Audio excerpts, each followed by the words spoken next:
What's going on, guys? Welcome back to United View. Burnley 0, Manchester United 1. The rot stops just about. Oh, my goodness me. Whew. Oh, wow. Certainly plenty to get into when it comes to that one, isn't it? 3 points away from home. It's an away victory. It's a clean sheet.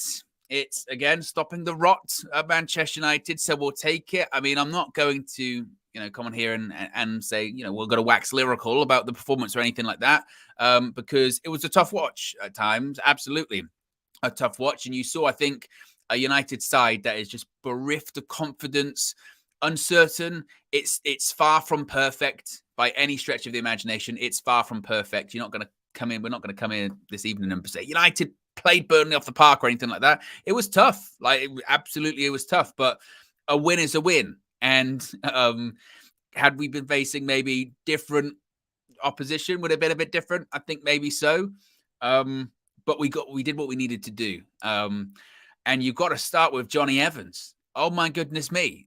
Here's Johnny, because unbelievable from Jonny Evans. And I'll hold my hands up. Now, I'm not saying that Jonny Evans should be our centre back for the remainder of the season again by any stretch of the imagination. But I think he deserves a ton of credit because I watched him in pre-season, let alone when he came on against Arsenal.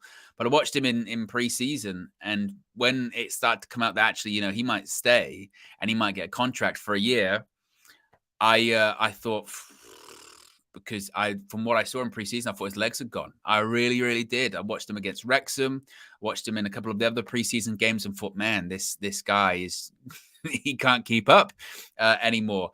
And what's a credit to him is today, Jonny Evans is not the best player on that pitch, and he's not the best player at Manchester United. But what he did have today was 1, experience, but 2, determination.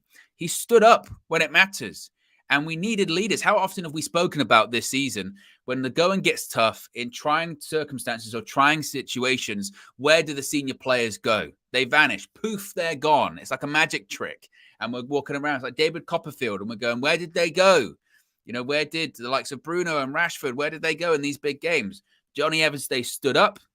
He took the game by the scruff of the neck. He was unfortunate not to score. It's the correct decision because it is offside. Hoylund's offside, and he's interfering with the goalkeeper. We'll get to that in a bit. And then also, his assist for the goal is fantastic. You can't play it down just because it's Jonny Evans, because Flex put out on social media, and it's a really good point. If that was Lisandro Martinez doing that pass, we'd all be going, this is why he's one of the best defenders in the world. This is why he's this. This is why he's that, But it's a great pass. And credit to Bruno Fernandes. It's a great finish too. That is not an easy finish. That long ball over the top. Players, if they're not backing themselves, will take a touch. Bruno said, I'm not taking a touch. I'm taking the volley first time. And it's a great goal. It was a great goal. And after that, what I will say is after that, and I think this is maybe what Ten Hag might be somewhat happy about, is you never really got the impression that Burnley were really, really threatening us. Even you could hear the crowd at Turf Moor were getting onto their team because they had a lot of possession, but they didn't do anything really with it. They were just sort of going side passing. If anything, they looked most dangerous in the first, just before half-time, the sort of 30, 35-minute period. Of course, they hit the post, and they were looking a bit dangerous there. And I thought, here we go again. We're on the ropes. We're away from home. This isn't going to work out. And then, in fairness, I think we took the sting out of the game.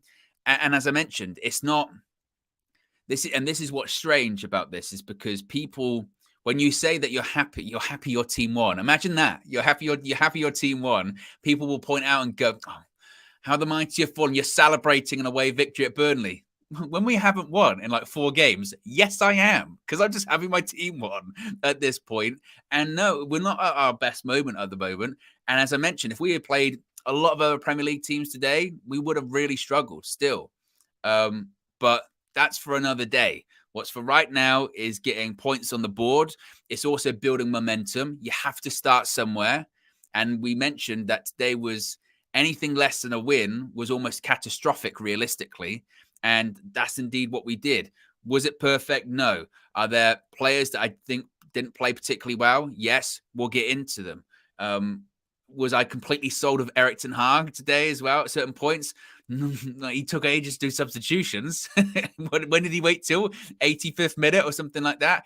And I think even that speaks volumes with some of the players he's got on his bench. He's not sure who he can trust, I think, at this point. When that team came out at before kickoff and we saw that back four, I think everyone assumed it was going to be a diamond. And it wasn't. It was the 4-2-3-1. It was a 4-2-3-1. Bruno Fernandes on the right, which again, I know he scored, but I don't know about that. I really don't. But in fairness, Hannibal was playing in the 10. And as the game progressed, Hannibal started off a bit. I was like, I'm not too sure about Hannibal today. But as the game progressed and towards the end of the game, he was much, much better. And he really grew into the game. Now, again, I'm not saying Bruno on the right every game, Hannibal in the 10 every game, because that's not sustainable. That just won't work. But we got the job done today. And that's what I'll take. And I think, in fairness, it speaks volumes, doesn't it, actually, realistically? I know injury crisis, no other injuries that we've got at the moment, but it speaks actual volumes that Erik ten Hag called on a lot of fringe players today. And actually, even if you look at some of the defeats we've had recently in those games, who have the better players been? They're fringe players because they're just trying. They're putting in a bit of effort. Sergio Reguilon went off a hamstring injury. He's been arguably our best player in the last 3 games. Why? Because he realizes I shouldn't be here. I shouldn't have this opportunity, but I do. I'm going to grab it by the scruff of the neck. Jonny Evans today. Bruno got man of the match. It should have been Jonny Evans. Bruno gave the award to Jonny Evans, deservedly so, by the way. And Jonny Evans was our best player today. Why? Because he realizes, again, I shouldn't be in this position. It's 2023. I shouldn't be at Manchester United. I shouldn't be playing at centre-back away from home at Burnley. But here I am, and I'm going to make the most of it. I'm going to do everything I can to make this count and stand up and be a calm influence. And that's what he was. He absolutely was. Fringe players I mentioned. Hannibal, he's looking at it going, what an opportunity for me. I was playing on loan at Birmingham last season, and here I am, playing away from him. If I didn't have all of these injuries, I would probably be nowhere near. I'd have probably gone out on loan. I think it was Borussia Dortmund and others wanted me in the summer, but I'm going to try. I'm going to put an effort in. And that's where we are. Ten Hag said it in the press conference before the game. Why are certain players not running? I don't know. So what did he do today? He picked players that he thought he could trust. He thought he could pick players he thought he could trust. He picked players he thought could run. And that's what they did. I will stress again, was it perfect? No, it wasn't perfect. At points, to be honest, I was watching the game thinking there is a real lack of quality in this game. And some of the passing and the touching was really poor. Going to individuals, obviously, I thought Rasmus Højlund did well. He was in a fight basically the whole game with, going around the defender.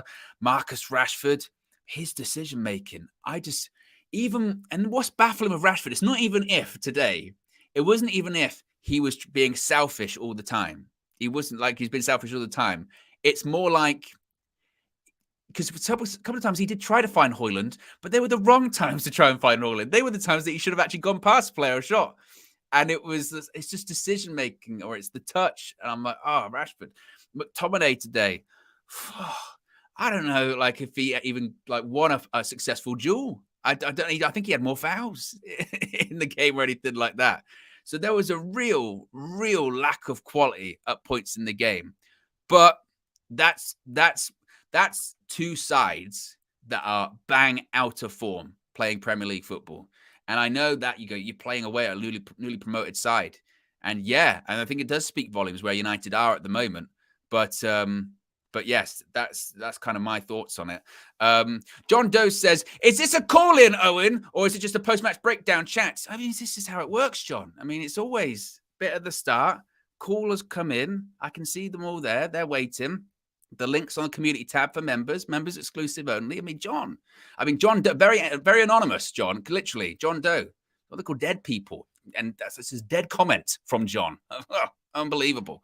We got some super chats first, then I'll get to the calls. I don't want to upset John. Red Baron says, really needed that win to build on a solid foundation. If we lost tonight, the journalist vultures would have been all over us.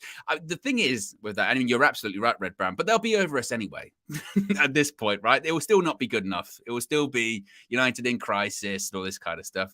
One of my favorite accounts, Jolyon Flexcott, says, I don't care what anyone says. I would rather see Hannibal and Jonny playing with heart and winning ugly than whatever we have been seeing the last 4 months.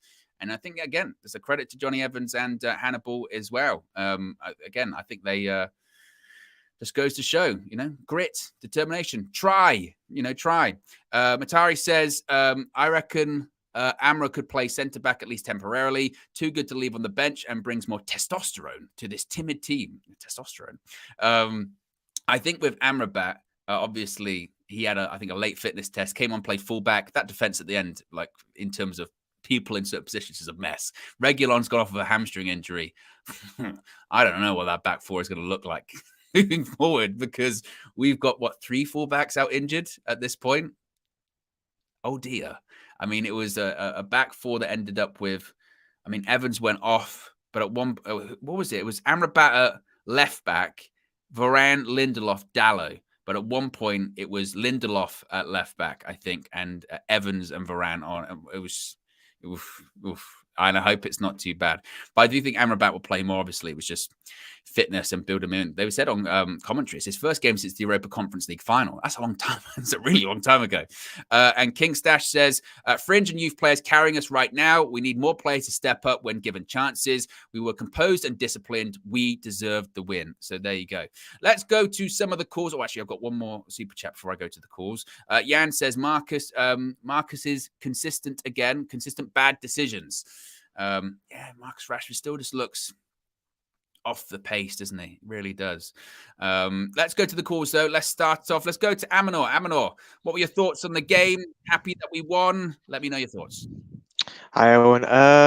Yeah, interesting. It's a win's a win, but I want to make a two-way conversation. Rather me going on a monologue. I mean, sorry for ignorance. What was the situation with Maguire? What was he not on the squad? What I'd not followed the news, but I do you think know they why? said he's still injured. I think they said obviously he didn't travel to Munich on Wednesday, even though he trained. And then they said he had I don't know. They said discomfort or minor knock or something like that. And then I guess he didn't travel today either, so he wasn't available. So defensively, we've got nobody at the moment. Yeah, so this is where I want to go on a small discussion of Jonny Evans. I mean, if Maguire's watching this stream, which I hope he does, if he's a United view, just look at what Jonny Evans did today. Jonny Evans knows his limitations as a player. He hasn't got pace. He's very good at heading, but he does the basics well. Keeps the ball and is able to find a pass when he needs to. Some of his passings, Jonny Evans' pass reminded me a bit like Leacher last year, in terms of the way he sort of pass the balls through. I know they should pass through on the floor quite a lot, but his passing was really good and his positional play. And it just goes to show in terms of if you're mentally willing to put your performance on the pitch rather than talk off the pitch, Ten Hag will reward you. And the fact that Ten Hag trusted Jonny Evans to start in a game where potentially if we lost this, a lot of people would have been saying Ten Hag, needs to reconsider his position or go. So, I've got to give Jonny Evans a lot of respect. I was surprised when he was selected. I was fearing the worst, but he surprised me. Me so, too. Me too. Absolutely. Yeah, but like you said, even with the pace, I just thought Burnley, they're quite a youthful team out there. I thought he would have been burnt for pace, but he managed to sort of protect it. He played within his game. He hid his weaknesses and just focused on his strengths. Which if Maguire can look at that and say, look, this is all you need to do. If you can do this on the pitch, there's no reason why Erik ten Hag shouldn't choose you. But obviously, you're not doing that in training, and that's why Jonny Evans. I know you're not injured, but it wouldn't surprise me if Maguire's fit and Jonny Evans fit. Ten Hag goes for Jonny Evans again.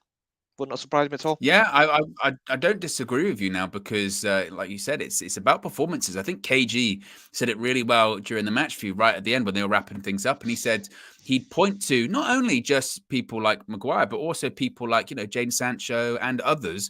Those people that they feel like there's favourites, or they feel like they're being singled out, scapegoated, whatever. The way to shut it up, and Ten Hag said this himself in press conferences, shut up performances.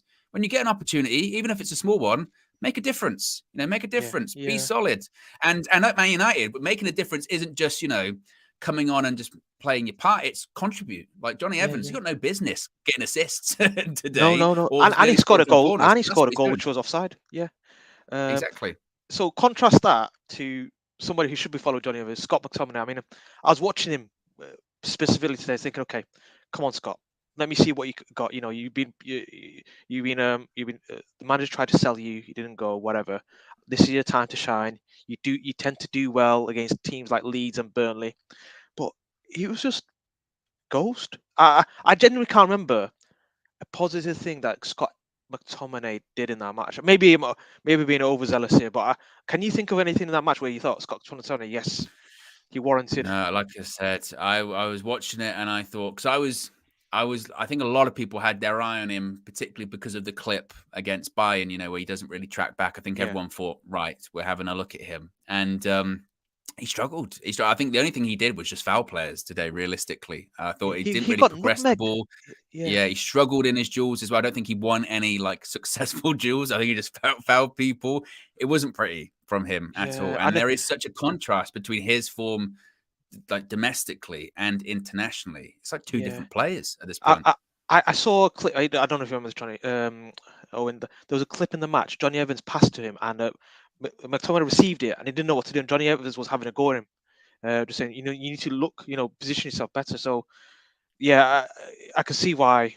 It's not even confident. I just don't think he's capable. And it begs the question: why we let Fred go instead of McTominay, or is it the fact that we wanted to let both of them go, but McTominay stayed for financial reasons, and Fred saw the light and realized, you know, his time was up at United and he had to move on. So, yeah, I was disappointed with Scott. Hannibal played well, you know, as a youthful individual. I thought he really played well. But lastly, before I go, you were talking about Marcus Rashford before and his decision making, but I am not sure whether there's going to be whether Marcus Rashford is recognizing the fact that for him to now succeed at United, he can't be seen as the top dog. He's going to have to manage his ego and recognize for him to be successful, Hoyland's going to have to be successful as well. So you know, creating that connection, making good decisions at the final stages, is that something that Marcus Rashford is willing to do? Is he willing to sort of relearn his game a little bit? I'm not sure he's got that capacity to do that, Owen. I hope so. I mean, I hope he can. Like I said, I'm not. It's funny because like I think some of the criticism recently has been that he doesn't want to find Rasmus Højlund, and I think that's been somewhat unfair because in games at certain points he has, but it's not often enough, and it goes back to like we said today, the decision making, because there were points today where he should have tried to find Rasmus Højlund and he didn't, and then there were times where he did try to find him and he absolutely shouldn't have, and you're going, that's not the time to do it. And I don't know, again, if that comes back to, like you mentioned, adapting your game, understanding that your job as a winger now. Last season, it was just try and get goals, you know, get the ball to Rashford, he'll take players on. Now it's changed. It's, still try and get goals, but get assists as well. You know, be the pass before the pass, try and get the ball across goal, flash it across goal. And he's got to realize that. And I hope that comes with just playing more with Højlund, who you even see today is not, he's not the perfect article just yet. He still looks rough around the edges, I would say. Would you agree with that? Yeah, I would. And one last thing, because I know you got the callers. Bruno Fernandes. I think, I don't know what the phrase is, Owen, but it's something that goes along. You know, flat track bully. Is that the phrase? Whereby he plays well against lesser teams, and he did have a good goal, and he played well overall. But that's what I expect for him against Burnley. I want to see that against Brighton. I want to see that against Spurs. I want to see that against, you know, the top 6, top 7 teams. So yes, Bruno played well, but I'm not going to give him a lot of flowers because I actually want to see that against the better teams. You know, you can do that against Burnley, that's fine. But let's see what you like against the top teams. So yeah, thank you for having me on, Owen. No, thank you very much. Big up Abanor calling in, as always, long-time member supporter of the UV community. How many likes are we currently on at the moment? We've got over 500 people watching, which is great. It's Saturday night, late. We're less than 100 likes there, so you haven't already clicked the like button. Let's go to another call. Let's go to Lux Hill. Lux Hill, I haven't spoken to you for a while. How are you doing, my friend? I'm doing all right, brother. How are you? Good. I'm good. I'm happy because I'd say I hate Man United playing on my birthday, and I was about to say, you just ruined what I was about to say. I was about to say, first of all, happy birthday, Owen. Everybody drop some emojis in chat. Yeah, thank you very much. Thank you very much. But it always makes me nervous. And I watched the first 50 minutes of this and I thought, here we go. I thought, oh, God, I'm going to have to do this show afterwards. Yeah. But I'm good. How did you find the game? What are your thoughts? You know what, bro? I was looking forward to actually being on the full-time view. I wrote some notes down and stuff like that. Good. I did what you do, man. I see you on Yes. Twitter. You feel me? Yeah. Yeah, man. Honestly, it wasn't looking good at the beginning. Obviously, we started with like Dallo getting the yellow card in the first 15 minutes. That gave me a bit of a heart attack because obviously we have no fullbacks on the bench. So if he was to, get taken off, who would we change him up with? McTominay was a bit rash as well in the first half. I think he was a bit rash around the 15-minute mark, but he kind of smoothed out into the game. I was enjoying watching him. Yeah, like Onana, he got lucky with a shot that hit the post. That one, I was convinced that was going to go in, given what we've seen in the last 5 game weeks. Lifetime feels like. Yeah, 6 weeks. Oh man, doesn't that Wolves game feel like a lifetime ago at this point? Oh, honestly, it does. That's what happens when we have international breaks in the season, man. It feels like a lifetime. And then Jonny Evans, man. Jonny Evans with that goal that got disallowed.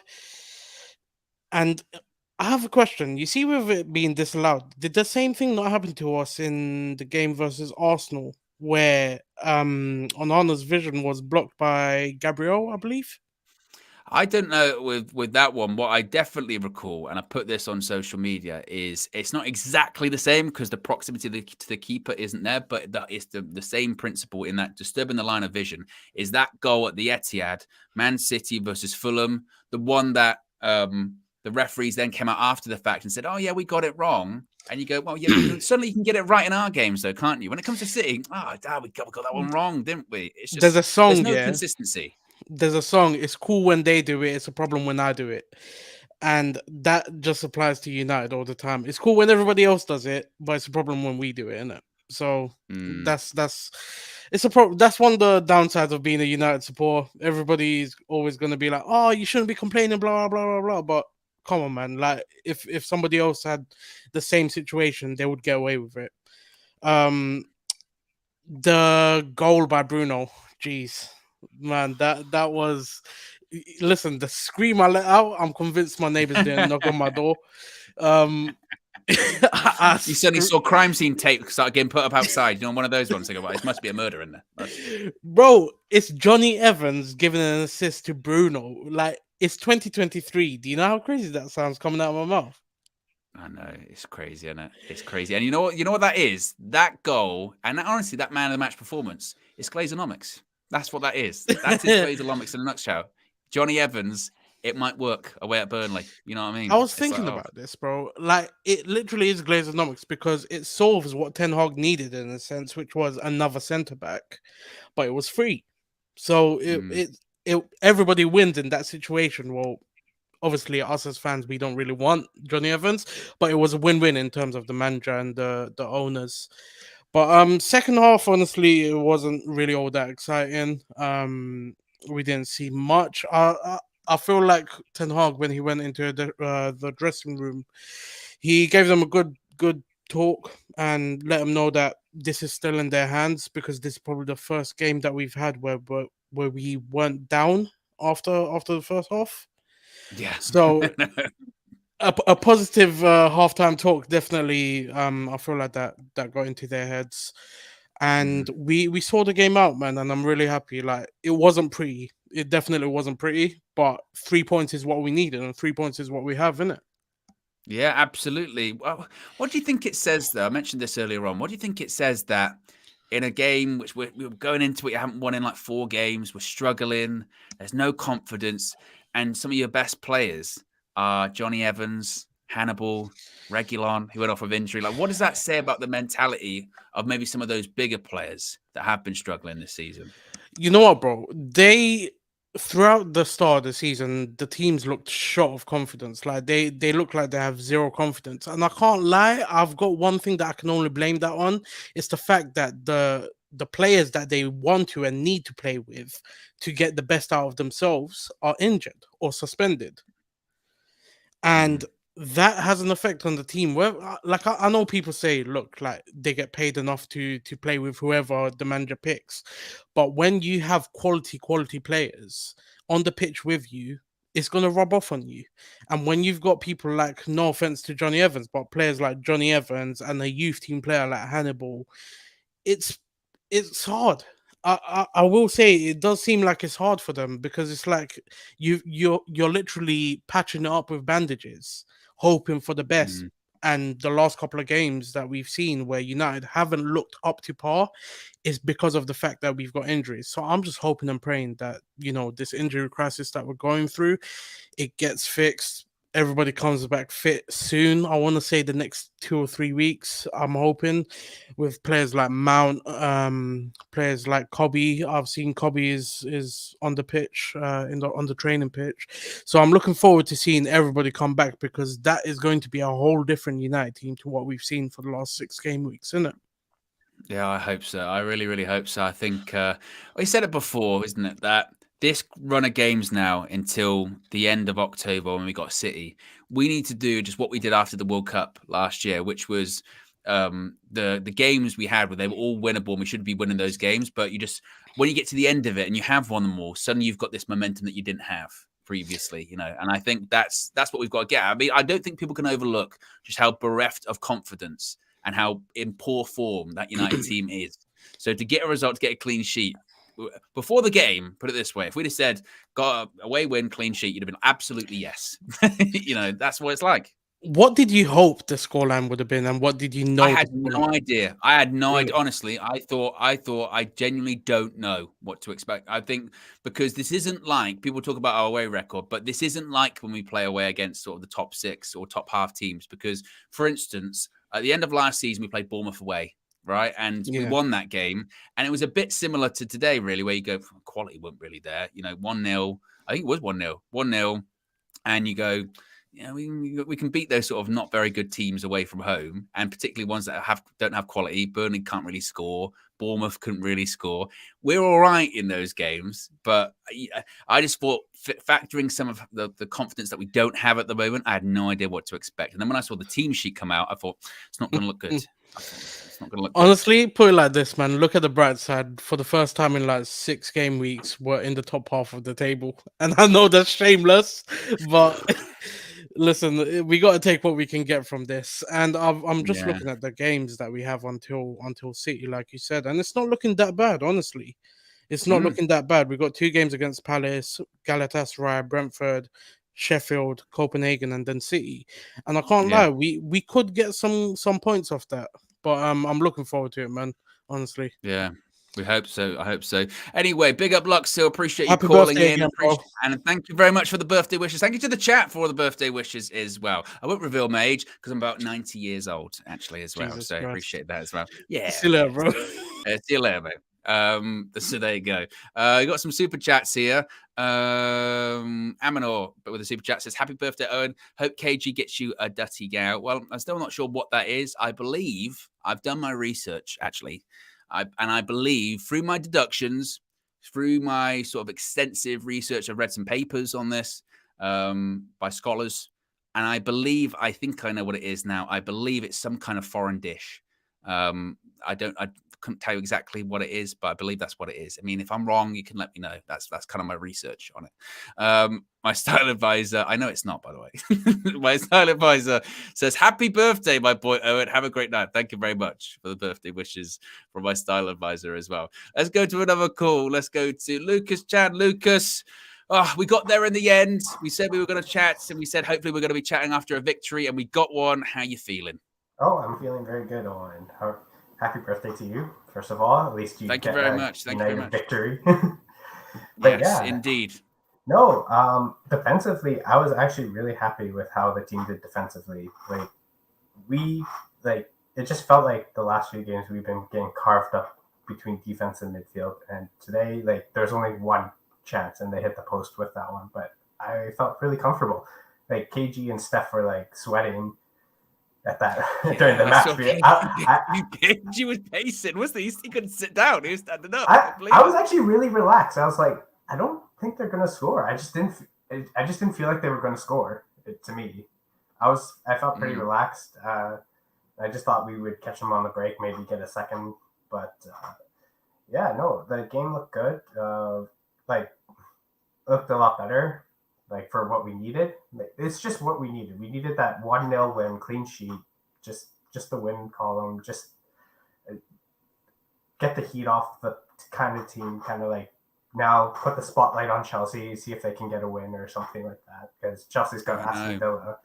So I don't see any knives out for Chelsea. It's always United. No, it's true. But it's because they've been in the mud for so long, isn't it? And I think people, when they were pointing that out about Chelsea, they go, oh, United are on the level of Chelsea. At least, that was it. People would go, at least we're in the mud with Chelsea. And it's like, Chelsea's been rubbish for ages. That means we've regressed. Chelsea are exactly the same as where they are. So you're right. At least we've kind of got out the mud, at least temporarily, until the next match, certainly. What did you think of Jonny Evans? Man of the match, Jonny Evans, even though not officially man of the match. What did you think of his performance? A resurrection of Jonny Evans. No, it's really good just to see he can come do a job and just really put his body on the line. Just like taking away the assist defensively, he was really good. And I got to give a shout out to Victor Lindelof. Blue Abada will be really happy about that. Been really happy with it. Really happy. I feel like Victor Lindelof is kind of going on the radar. Like, he's had a new defensive partner almost every single game he's played this season, and that cannot be hard. Like, the backline is just getting chopped and changed every single game, I feel. And there's no team cohesion right now. And hopefully all these injuries stop. I'm hoping Reguilon's not out for too long. He's actually been looking pretty brightly. I know. We never thought we'd say that, would we? We never thought we'd be in a position going, we cannot lose Sergio Reguilon. We cannot lose Sergio Reguilon. And that goes to show where we're at, though, at the moment, doesn't it? Yeah. And you're right. Hopefully it's not too serious. Probably of hamstrings. That means sometimes a couple of weeks. Even a tiniest twinge can mean a couple of weeks. I mean, probably means he's really unlikely, I think, to play Tuesday in the Carabao Cup, which is like my predicted back line for that one will probably be Lisandro Martinez left back. Because they just took him up for this game, right? Just to rest him Well, up. that was the reports were that that he still was having some discomfort in his foot after the Arsenal injury, and basically he's been playing through the pain barrier because we just don't have any defenders. But then at the same time, you don't want to risk someone as important as Martinez for a Carabao Cup game at Old Trafford. Sometimes you might have to take the risk of, I don't know, maybe it's going to be. Well, do we have? I think maybe it would be. Fernandez? Is Fernandez still here? No, he's on loan. Yeah, he's on loan. I don't know if there's a recall clause or something like that. I'm not sure. I mean, unless then we start to get into the territory of, so you'd have, could you have Dalot and Lindelof as the fullbacks, and then Evans and Varane, something like that, like kind of how we ended, maybe. I mean, but that is a heck of a makeshift. That's a heck of a makeshift back four, isn't it? I mean, what do you think of Hannibal today as well? Lots of people talking about him. Were you impressed with him, or just impressed by his, energy, tenacity? I wasn't really. I just got what I expected. It's kind of like a Fred. He's just the Fred, but I feel like a little bit better technically. He's just running around, giving us lots of energy. Like, and that's what you like to see sometimes. Just like leaving it all out on the pitch. Like, he didn't leave anything behind. Like, he can. I feel like Hannibal is one of those players where you know what you're going to get. You're going to get someone who just leaves it all on the pitch, and he might drop a stinker, but he'll still leave it all on the pitch. And I feel like he did what he needed to do: break up play, try to connect the midfield to the attack, which we just cannot do. Like, we have no cohesion for that, and you can just tell Rashford and Højlund, they're overthinking everything, trying to find each other.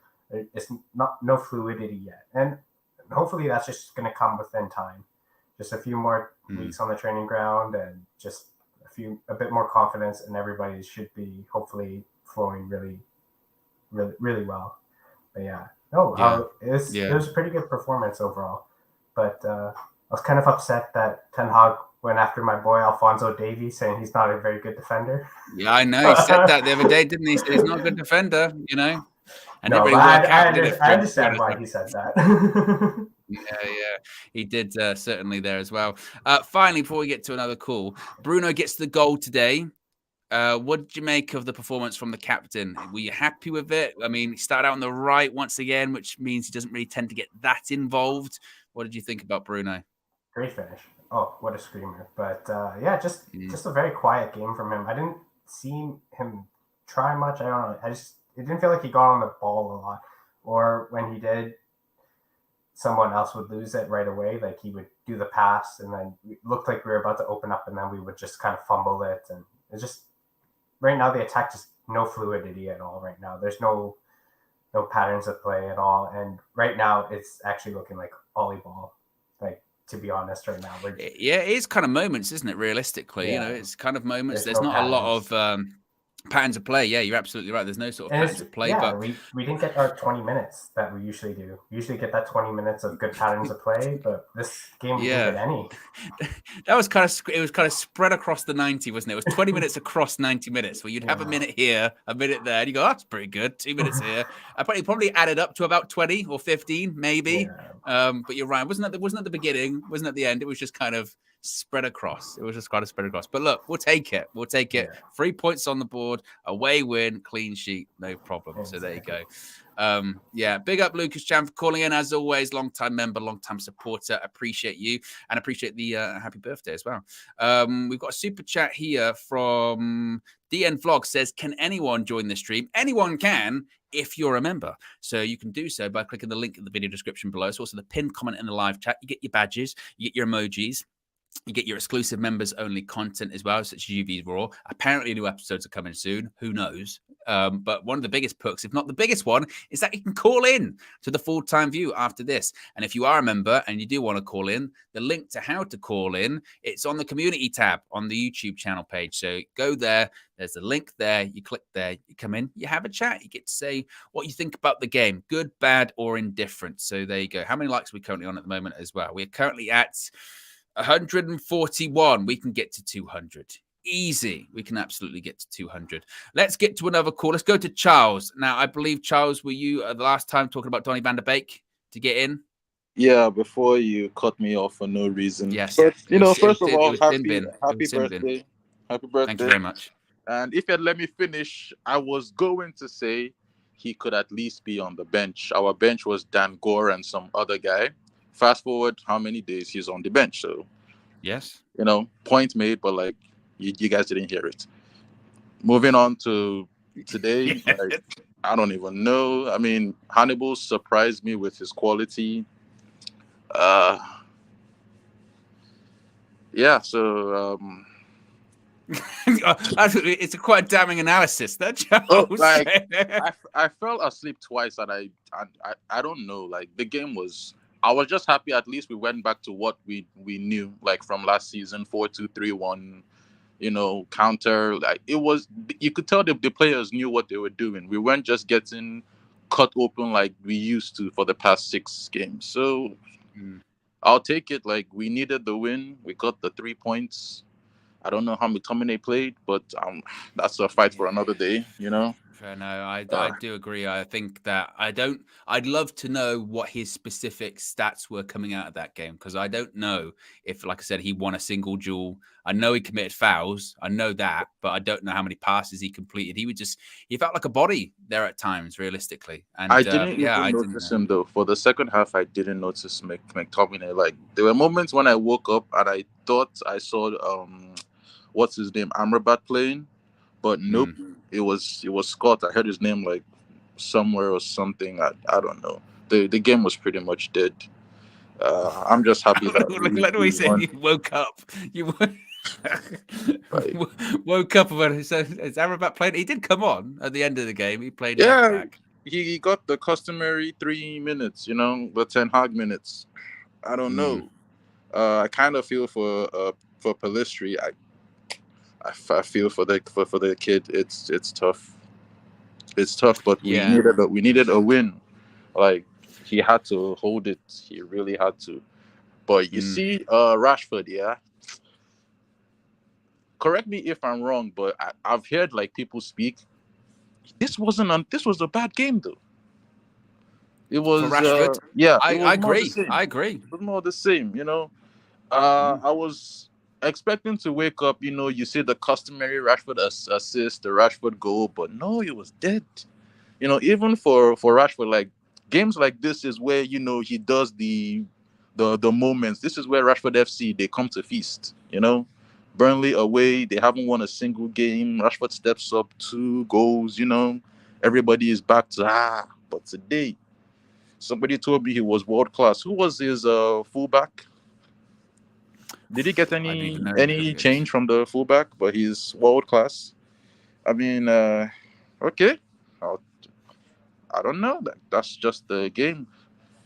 Nothing Yeah, else really I to do say. agree with Rashford today. I thought he struggled again. I think that and to be honest, I noticed going back to the Bayern game, like first like 10, 15 minutes when United played well in that game and the build-up play was all right.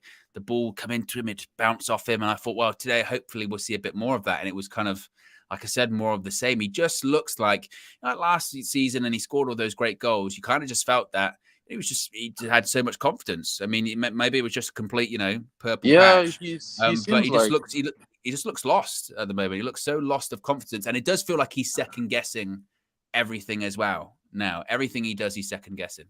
yeah, but like I've always seen Rashford as like a form player. Like when he starts scoring, he scores in bunches. Then he goes on a whole break for like only God knows how long. So I don't know why he's still starting games. Honestly, like clearly he's hit his dry spell. Take him out. We have a bunch of wingers. Like I don't see what he did today that another one of our wingers wouldn't do. And right now, putting him in the game 90 minutes, like it's not doing anyone any favors. He like if you look at him, he looks more frustrated than most of us. Every time his hands are in the air, he looks like, "What the fuck am I doing?" Excuse the swear, but No, go still, ahead. like I don't know. Like take the kid out, do like a whole Mason Mount, just give him some kind of weird injury that no one knows about. Just like just bring him out, Well, like huddle him. certainly, you could bring on a Garnacho, couldn't you? You could bring on a Garnacho, particularly after 70 minutes. That's what Garnacho is there for, isn't it? Impact, pace, running Honestly, behind. like last season, 75 minutes, those were Garnacho minutes. Like, what happened this season? He got 290 minutes, and then that was it. Like, I don't know. This manager, we say we have a thin squad, but he doesn't use the players that we do have. It's like, okay, what do you want do you us think to that says do about then? those players, though? What do you think that says about those players, though? I mean, because I, like you, I was looking at the clock and I go, it's getting to like 85 minutes. And a couple of the subs were enforced, right? Regulon gets injured. He has to come off. Later on, Jonny Evans comes off because he's like 35, 36 years old. And Big he's up playing his Evans, first though. 90 minutes. Bloody hell. Yeah, absolutely. Big up Jonny Evans. But I think it says a lot about the players that he's not selecting on the bench that he's like, no, I don't want to bring you on. I think it says a lot about them, does it not? I don't think so, because like you and I just said, Garnacho should have come on in the 75th minute, at least to try something. Like, you can't just keep the same players. Like, these guys have to play again in like what, 4 days, 5 days. If not for anything, the squad is thin. We should be helping these players the best we can, not making them run 90 minutes when they're shit. Like, I don't get it. We get injuries every game, and every game he plays the same players over and over, 90 minutes, end on end. Like, bro, this manager, he is moving rather suspect right now. Like, I'm all behind him, but his decisions, they're irritating me, bro. I think that, I do agree with, you look at some of the options on the bench today. For instance, Martial's on the bench, bring him on at some point. Garnacho, Palestri, you'd think bring him on at some point. I mean, certain positions, like obviously defensively and when it comes to midfield as well, limited. I think limited. But I do agree with you. I think in those forward positions, certainly, I was surprised that the subs didn't come till super late on. I expected more, honestly. I feel like he just got tired of people saying like, why are you taking Højlund off? And he just said, fine, I'll just play him 90 minutes. And Rashford always gets 90 minutes, so he's not coming off. And Bruno gets 90 minutes, so the right wing, he's not coming off. Hannibal was playing well, he can't come off. Casemiro can't come off. McTominay, I don't know why he played, so I don't know. Fullback Region had to get injured for a change to be made, and he actually has injury issues. So playing him 90 minutes every game, is that really smart? I don't know. I heard that we didn't even have a head of medicine or something. We just got the Arsenal guy in today. Yeah. So Maybe that's why we have so many injuries. Maybe like, the players aren't being looked after. There's just a whole lot going on. I'm just happy we got 3 points. That's Yeah, me all too. that Me too. matters. 3 points. We are 8th on the table. I can look at the table, I feel like fine. We're not 12th. We're not 14th. This is okay for now. We can build. Who do we play next? Palace twice, once in the Carabao Cup and then once in the Premier League, both at home. Bloody hell! But Palace that's always a tough game, though. Well, they don't have Zaha, so yeah, we should be fine. We should be fine. Hopefully, Wan-Bissaka is back because this defense doesn't look all that solid. We might need him right now more than really Dalot, to be honest. Because I don't know. I don't even know what kind of football this manager wants to play. But Lord help us. Yeah, Lord help us, but we'll take it. A win's a win. Big up, Charles. Appreciate you calling in as always. Where are we at as well? We've got a couple more calls to get to. Let's go to DN. DN, what are your thoughts on the game? How are you feeling after that one? Pretty happy, especially because how we started the game. I felt that Burnley were lucky not to score, even with them hitting the post. Yeah. I was scared. I was in the gym and I was scared while watching the game. I was like, what the hell is going on? It was like You playing and me both. prime Barca at the start of the first 15 minutes. So, but after that, I was like, okay, we've slowly got into this game. The only worry I had was, even though I would have not started Eriksen, but I don't know why he started McTominay. Even though Amrabat didn't have any touches in the minutes he came on, I would have just put him straight into the lineup. He would have been way better rather than playing McTominay. And then the funny thing for me was, why wasn't McTominay taken off after the first half? He didn't do anything in the first half. That was a strange one. I think the only thing I can think of with that is that maybe Amrabat was only ever going to be 10 minutes because, again, he hasn't played in so long. And Ten Hag thought, let's save him. But I agree with you. I thought he really, really struggled today, McTominay. And people were watching him after that Bayern game when he came on. He wasn't doing the run, and people were watching him, and he wasn't great. But someone that was Jonny Evans. What do you think of Jonny Evans? So I was pretty scared when the lineup came out. I was in my car when I saw the lineup. I was like, "Oh, Jonny Evans playing." I thought maybe Varane might start, even though when he comes back from injury and stuff, and he starts, he usually ends up picking another injury in the next 45 to 60 minutes. But I was worried that might happen. But I was like, with Lindelof and Jonny Evans being pretty slow, I was scared that they might attack us even with Onana being under pressure. I was like, will he be able to play the passes he wants with both of them in defense? And then you have Dalot as well. Sometimes he has really good games, and sometimes he has really bad games. So I was scared, but he turned into prime Scousy for me with the passes and stuff. Yeah, he was I was excellent, shocked. wasn't he? Yeah, and also as well, as we mentioned earlier on, if that's Lisandro Martinez, people are offering him a lot of praise, and I think he deserves a ton of credit. And I'll hold my hands up. I don't think Jonny Evans still is a long-term option, but the fact that he's come in, we got a clean sheet, and he should have been man of the match, I think speaks volumes to where United are at the moment. So I think, massive credit to him. Do you think he's in the pecking order before Maguire now? Even though Maguire was injured, but still. Yeah, it's a fascinating one, isn't it? Because people, I think, previously said it a bit facetiously. Oh, Evans is better than Maguire. And you go, wow, Jonny Evans is 35, 36. Harry Maguire is, still in his prime. But I think now, given what Ten Hag likes people that just deliver performances. He doesn't like to change winning teams too much. So I wouldn't be shocked, honestly. Wouldn't be shocked if now it's like, if he has the opportunity to pick Maguire or Evans, I wouldn't be shocked if he goes, you know what? Jonny Evans hasn't let me down yet, and I'll go with Jonny Evans. And if going back to Harry Maguire, doesn't that speak a lot about him and his current situation? He's fallen even further down the pecking order. I mean, it's crazy. It really is crazy. What did you think of Hannibal's performance today? Impressed quite a few people. What did you make of him? Same. I was like, even with the Bayern game, I was like, when he played against Brighton, I was thinking maybe he should have started the Bayern game instead of Eriksen.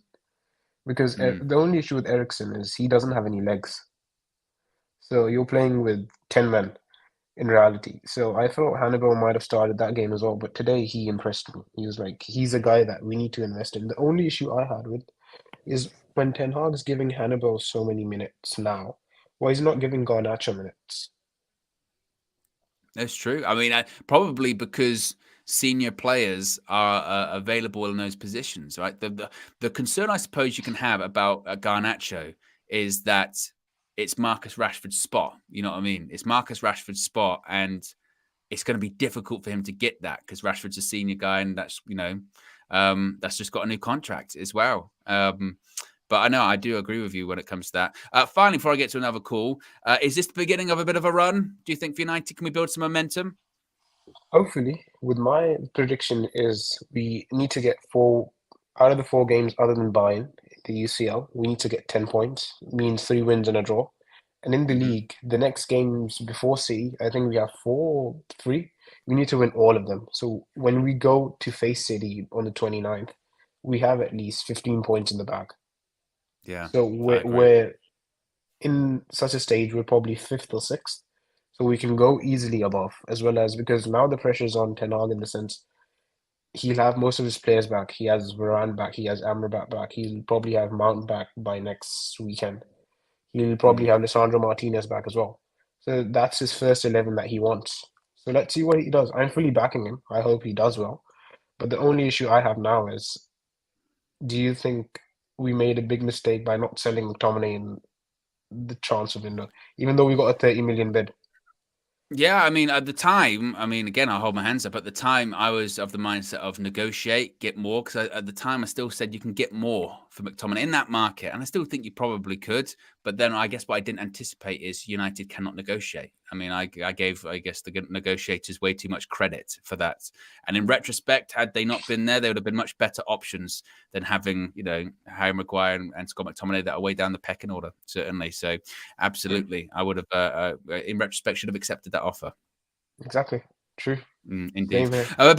Big up DM for calling in as well. I appreciate you, a member for the channel. I was just also seeing the boxing, by the way. That Zhang's fighting. What's his name again? What's his name? The guy he's fighting? Joyce. And he has just knocked the shit out of him. Oh my God.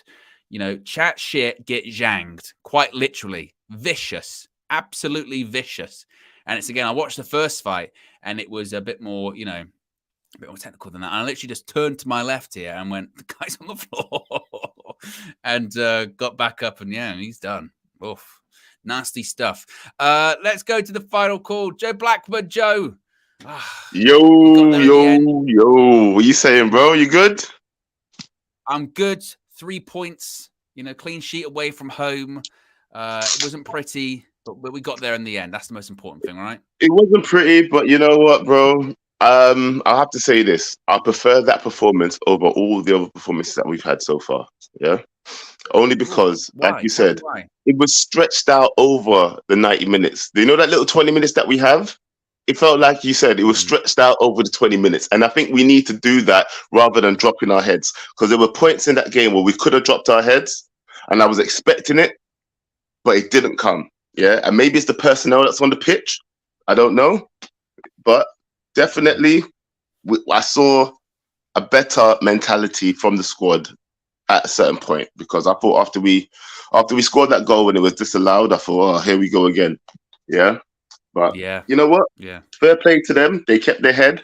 And I want to give a big shout out to Onana. I want to give him a round of applause. If you had a bomb, I think you should drop it. Anything you got, just play it. But I honestly think that Onana deserves a round of applause, because you know what? I'm in the camp of, like, every time he takes a shot, anytime we get a shot taken at us and it goes straight through to him, I think it's going to go in. And I don't want to feel that way anymore. And he's starting to make me feel better, right? He is starting to make me feel better about the situation. So a big shout out to Onana for today's performance. Even that save he made in the first half, I think, was it that header? And it was a good save, but even it was my God. It was a bit awkward. Oh my God, listen. They were like, good save on culture. I was like, was it? One thing that you're never going to get from Onana, right? One thing you're never going to get from him is him diving and catching the ball and holding it. It's always going to ping off somewhere. Yeah, he's never going to dive and catch the ball. That's a definite. Yeah, he looks like he's just learning how to dive. But I'm not going to be. Look, I'm being positive. I'm not going to be negative. Yeah, honestly, good game, and I prefer it to be more like this. But one thing I do want to shout out as well is Jonny Evans. Yeah. Yes. Listen, how could we not shout at the man? Yeah. You said it's a detriment of where Man United are. Yeah. And I thought, how dare you, Owen? How dare you? Yeah. That is a reflection on the manager. Yeah. Taking someone that we thought was all dusty and rusty and not going to be used no more, and turning it around and showing you that, listen, Maguire, yeah, you better leave because I'm not using you, fam. I am not using you. Yeah. If it is not clear to you now that you are not going to be picked for this team, you should have gone to West Ham, waited a couple years for the 8 million that you wanted. Yeah, we could have gave it to you in back payments or whatever the hell you wanted, fam. But you should have just left because you are not going to be played here.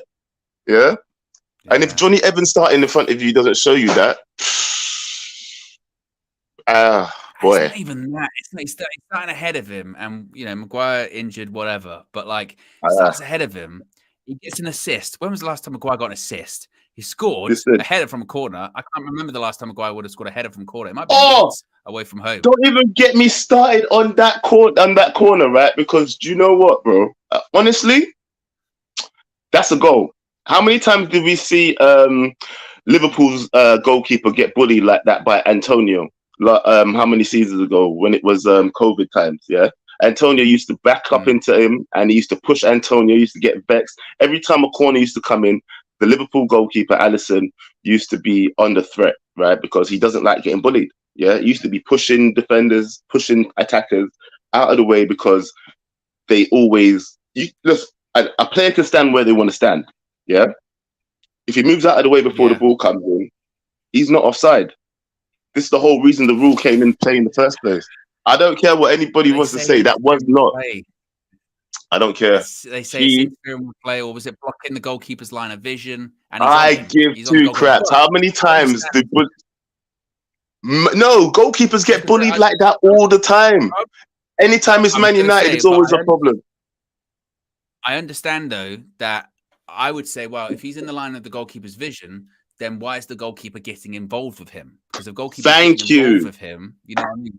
That would be a nice sort of wrinkle to it. Why would you move out of the way? It's offside. So I get by the letter of the law, it's offside, but at the same time, by the letter of the law, it's not offside anymore. I'm never going to get over that, yeah, because you know what? It's not offside anymore. The ball did not touch the man, yeah, not anymore. Back in the day, it used to be.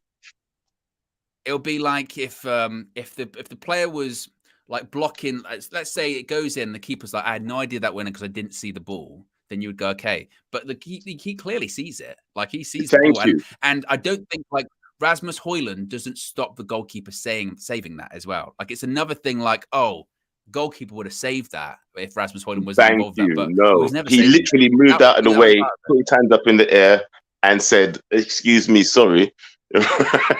But no, I mean, I see a lot of similarities in a lot of things that happens in other games, especially a couple seasons ago against the Liverpool goalkeeper. It just reminded me so much of when Alisson was getting bullied by Antonio and the goals were still held. So I don't understand what the problem is with us. Every time it's Man United, it's a problem. But you know what? I don't want to feel like I'm moaning about anything. But you know what?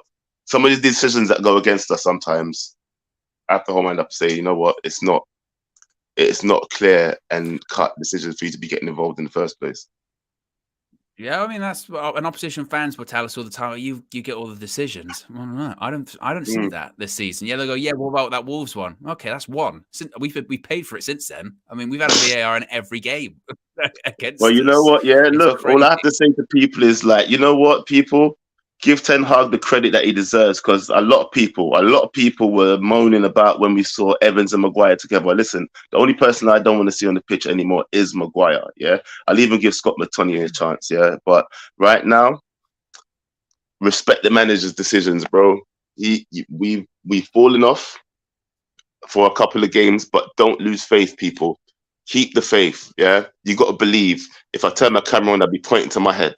Yeah, people, you got to believe. Yeah, just believe, because you know what, the manager hasn't steered us wrong thus far, and he's only been here for 1 season. We gave Ollie 3 seasons, people, 3 seasons.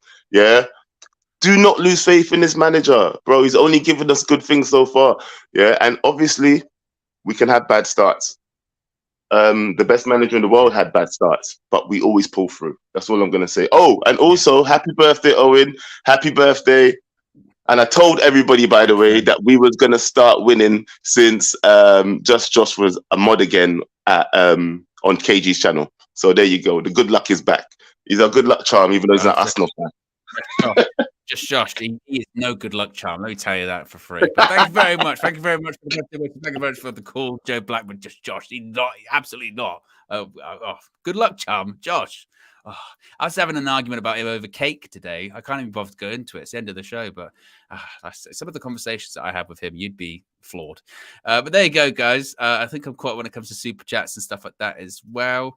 Indeed, I am. Oh, DN Vlogs joined the stream, so there you go. Appreciate you, new member, and said, "How do I join?" But then they joined. The community helped them out. Fantastic.